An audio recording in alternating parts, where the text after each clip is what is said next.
Karena yang diinginkan adalah bukan sekedar goals tercapai kemudian selesai. Tapi saya ada kekhawatiran nih Pak, karena BPS, Badan Pusat Statistik, our poverty rate itu menjadi 10,4% ya. Ya. Jadi menjadi double digit lagi nih Pak. Bagaimana menurut Pak Bambang?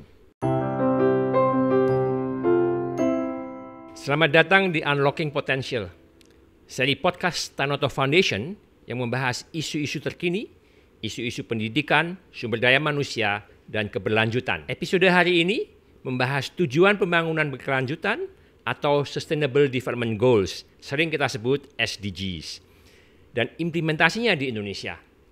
Dan bagaimana dampak COVID-19 terhadap pencapaian SDGs di Indonesia.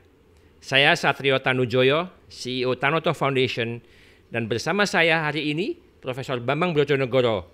Selamat datang Pak Bambang. Terima kasih Pak Satrio undangannya. Pak Bambang, SDG itu dimulai di tahun 2015 dan Indonesia langsung mengadopsi sebuah platform untuk memantau kemajuan di Indonesia. Pemerintah bahkan mengeluarkan peraturan presiden, kalau nggak salah nomor 59 ya tahun 2017, tentang pelaksanaan pencapaian tujuan pembangunan berkelanjutan, yang merupakan komitmen agar pelaksanaan ini dilaksanakan secara partisipatif ya, dengan melibatkan seluruh pihak, begitu Pak Bambang. Saya ingin bertanya nih, apa sih sebenarnya SDG dan mengapa ini sangat penting untuk Indonesia? Ya, terima kasih Pak Satrio. Sebenarnya kita mulai dulu dengan tahun 2000 ya, tahun 2000 masuk ke abad 21 ini sudah ada Millennium Development Goals. Jadi sudah ada kesadaran bahwa pembangunan yang terjadi di berbagai belahan dunia itu harus punya tujuan tertentu, tujuan yang jelas, tujuan yang inline dengan bagaimana menjadi negara maju. Karena itulah muncullah Millennium Development Goals dengan sekian goals yang kemudian berlangsung sampai 2015. Nah, setelah 2015 atau menjelang 2015 dilakukan review terhadap MDG, Millennium Development Goals tersebut. Nah, kemudian diketemukan bahwa ternyata MDG ini dianggap pertama belum berhasil lah untuk bisa menaikkan taraf kehidupan dari banyak negara di dunia. Dan yang kedua, di MDG ini goals yang tercakup atau yang dinyatakan ini dianggap kurang komprehensif, jadi kurang menyeluruh untuk bisa benar-benar menjawab masalah pembangunan, khususnya dari segi ekonomi, sosial, dan lingkungan. Jadi SDG itu kelanjutan dari kelanjutan MDG. Dan penyempurnaan. Dan penyempurnaan. Ya. Kenapa saya sebut penyempurnaan? Karena ketika berubah dari M menjadi S, ya, di mana DG-nya sama, Development Goals, kata sustainability itu menurut saya adalah kata kunci, ya. Karena yang diinginkan adalah bukan sekedar goals tercapai kemudian selesai. Karena ternyata dari pengalaman banyak negara di dunia, ada negara yang berhasil naik kelas dari low income ke middle income sampai ke high income, tapi dia hanya sebentar turun lagi, ya. Atau negara yang sudah middle income tidak pernah berhasil naik jadi high income. Nah, berarti ada sesuatu yang menghalangi. Yang menghalangi itu adalah tidak sustainnya pertumbuhan atau perbaikan taraf hidup itu sendiri. Nah, karena itulah ada aspek sustainability yang di masa lalu kita hanya ingatnya sebagai isu lingkungan, ya. Kalau Pak Satrio ingat, di masa lalu kalau orang bilang sustainable itu pasti lingkungan. Nah, di dalam SDG kata sustainable itu diperluas artinya. Diperluas dalam pengertian kita bicara sustainability dalam development, dalam pembangunan dengan memperhatikan 3 aspek, ekonomi, sosial, dan lingkungan, di mana tiga-tiganya itu saling interaktif. Interaktif dalam pengertian begini. Kalau lingkungannya tidak diperhatikan, maka ekonomi dan sosialnya tidak akan sustain. Dan sebaliknya, kalau sosialnya tidak diperhatikan, masalah lingkungan meskipun kita melakukan segala macam gerakan untuk katakan preservasi lingkungan, tapi kalau masyarakat yang katakan butuh income, butuh makan, tetap akhirnya misalnya merambah hutan atau merusak lingkungan, tidak terhindarkan, sehingga akhirnya goal-nya tidak tercapai juga. Ya, jadi dan sama juga dengan ekonomi. 3 hal harus berimbang. Tiga hal itu harus berimbang dan itulah yang menurut saya menjadi ciri dari SDG. Dan memang negara seperti Indonesia yang kategorinya masih middle income, bukan sebaiknya lagi menurut saya. Bagaimana kalau kita benar-benar adopsi menjadi suatu kewajiban bagi kita untuk mencapai goal yang 17 tersebut. Ya, jadi intinya SDG itu adalah sebenarnya resep bagi negara-negara low income atau yang middle income untuk bisa naik kelas. Dan yang paling penting bukan naik kelas hanya sekedar income per kapita, tapi naik kelas dalam konteks mensejahterakan masyarakatnya. Jadi sangat pas untuk Indonesia ya Pak ya. Jadi kita bisa naik kelas dan tidak hanya naik kelas tapi sustainable, Betul berlanjutan sekali. terus. Karena kan kalau kita naik kelas, misalkan kemarin itu kan tahun 2019-2020 ada statement kan, ada semacam pengumuman lah dari Bank Dunia yang menghitung gross national income per kapita yang menyatakan Indonesia naik kelas dari lower middle menjadi upper middle. Tapi karena 2020 kita kena pandemi, kita turun lagi jadi lower. Itulah kata sustainable. Kita maunya sekali naik terus gitu, dan jangan sampai turun gitu. Ya, saya mau bertanya Pak, waktu Bapak ke New York tahun 2019 waktu menjabat masih di Bappenas, itu kan Bapak memberikan presentasi mengenai VNR atau Voluntary National Review. National Review untuk SDGs, dan angkat jempol untuk Indonesia waktu itu ya, karena kita on track gitu banyak SDGs. Saya mau mengambil satu contoh Pak, misalnya jadi angka kemiskinan ya. Betul. Di Indonesia waktu itu sudah di bawah double digit ya, di bawah 10%, 9, berapa persen begitu ya. Tahun 2020 tadi sudah dikatakan kena pandemi ini. Lalu 2021 ada review lagi di New York ya. Dan saya belajar ada 3 yang kita betul-betul on track ya, waktu itu adalah dalam bidang pendidikan. SDG nomor 4 ya Pak ya. Kemudian juga SDG nomor 6 yaitu Clean Water and Sanitation. Dan juga SDG nomor 8 yaitu mengenai Decent Work and Economic Growth. Itu kita dianggap on track begitulah untuk tahun 2030 kita bisa mencapai itu.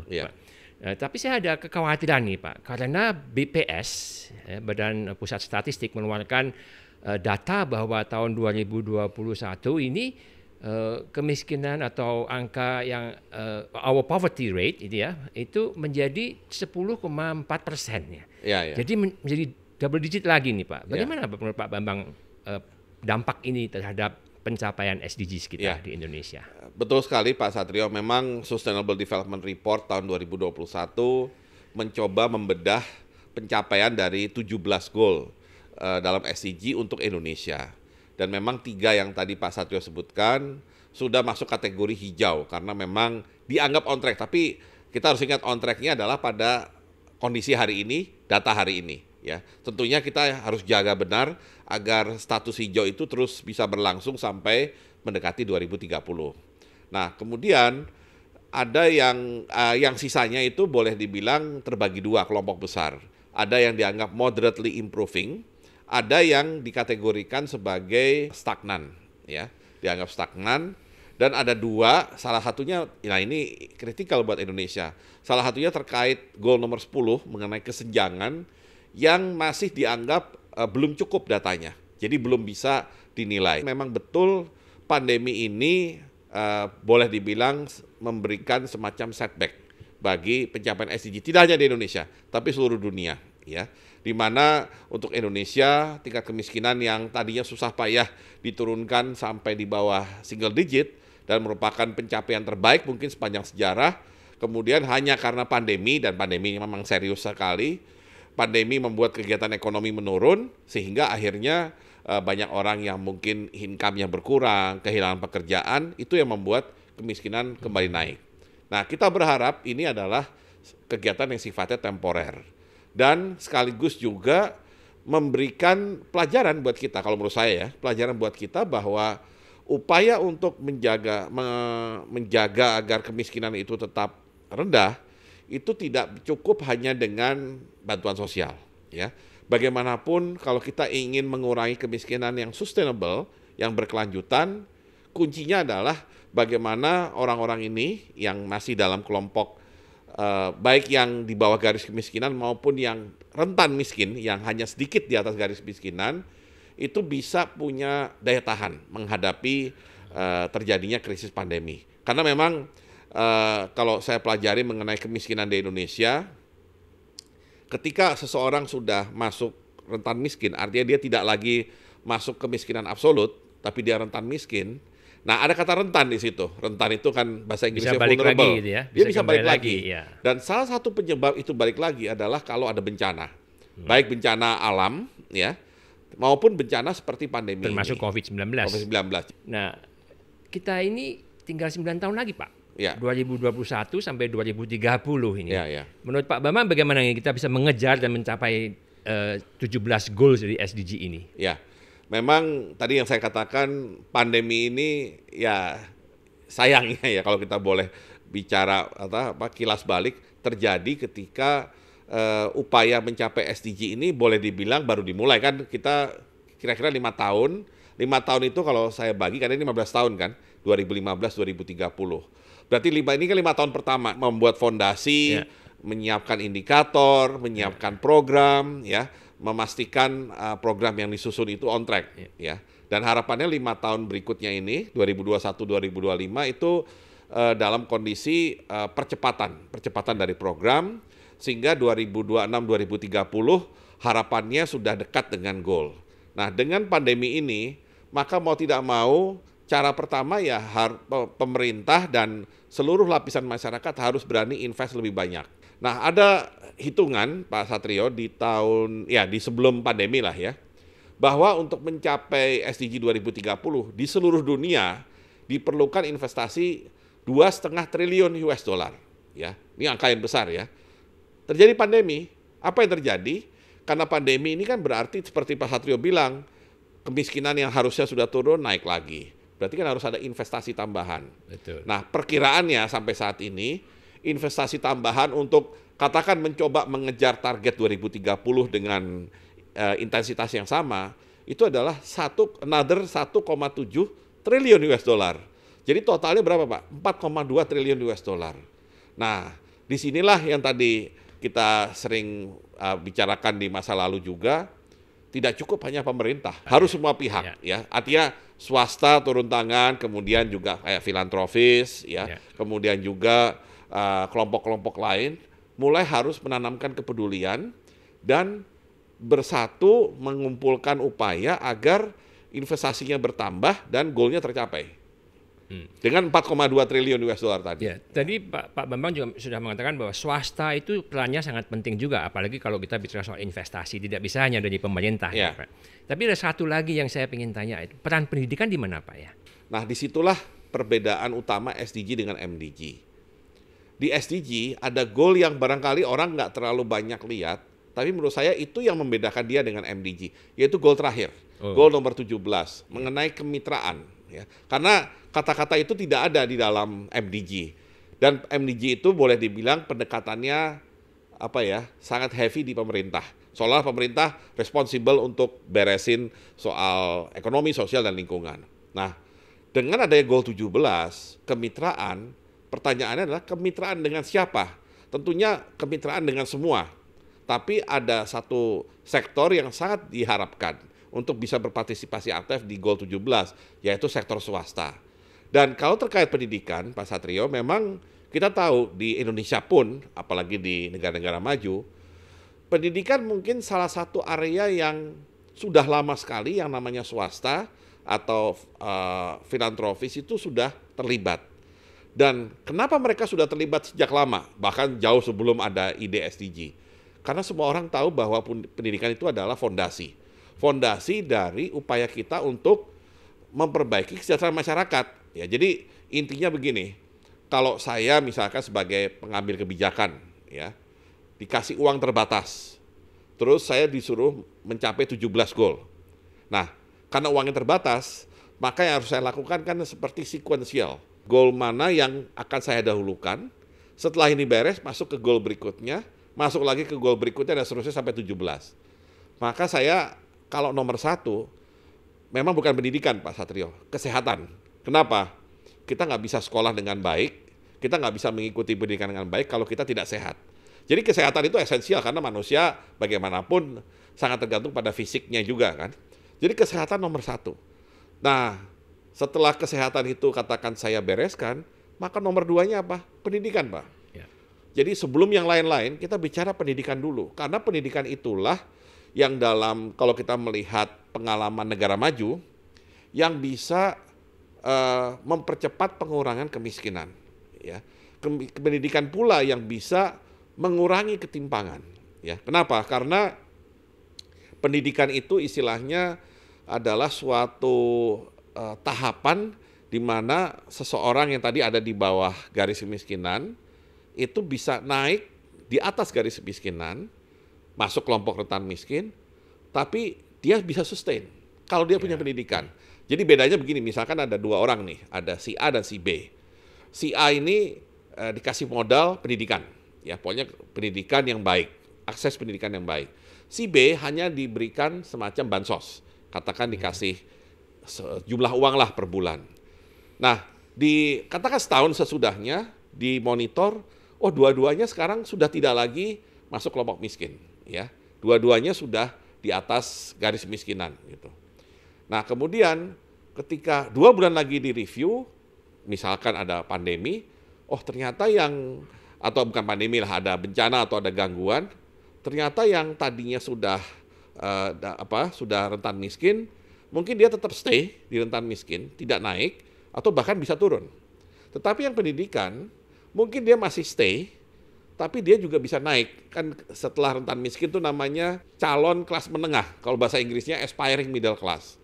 Nah, pendidikan itulah yang bisa membuat suatu rumah tangga atau suatu keluarga itu bisa naik tingkat terus secara sustain, berkelanjutan. Ya. Apalagi kalau pendidikannya juga berkelanjutan dalam pengertian tidak hanya SD, tapi juga SMP, bahkan SMA kalau mengikuti wajib belajar, dan syukur-syukur bisa pendidikan tinggi atau vokasi. Ya. Kalau saya terjemahkan secara mudah, Pak, mungkin jadi sepertinya kita memberikan kail untuk menangkap ikan, begitu ya? Ya, memang kelebihannya pendidikan adalah dia adalah kebutuhan dasar. Jadi kalau kita ditanya apa sih kebutuhan dasar manusia supaya dia bisa memperbaiki taraf hidupnya, maka yang tadi saya katakan kesehatan, karena itu adalah pelayanan dasar kategorinya, kesehatan dan pendidikan. Satu lagi infrastruktur dasar. Infrastruktur dasar itu bisa air bersih, sanitasi, listrik, ya. Kemudian konektivitas. Sekarang mungkin internet itu sudah menjadi bagian dari kebutuhan dasar. Nah, itu adalah kebutuhan dasar, tetapi yang barangkali bisa memastikan sustainability itu adalah kesehatan dan pendidikan. Ya, karena kalau internet kan dia akan tersedia terus, tapi apakah orang ini bisa memakai internet itu dengan lebih baik, itu kan tergantung pendidikan, ya. Karena kalau dia pendidikannya terbatas atau dia tidak memahami, maka internet itu ya dianggap kemewahan, gitu. Tapi kalau dia bisa memanfaatkan karena dia memang pendidikannya baik dengan didukung kesehatan yang kuat, maka dia akan bisa memanfaatkan internet untuk bahkan memperbaiki taraf hidupnya lebih baik lagi. Sekarang kalau kembali ke pendidikan, Pak Bambang, tadi juga dikatakan waktu VNR di New York itu pendidikan di Indonesia salah satu SDG goal yang on track begitu ya. Nah, belakangan ini kita juga tahu bahwa sekolah kita tutup sudah 20 bulan. Sekarang baru mulai pembelajaran temu muka terbatas, PTMT ya. Nah, ternyata dari studi yang sudah dilaksanakan Pak Bambang itu learning loss anak-anak kita itu dari 5 bulan kurang lebih sampai 12 bulan lebih bahkan.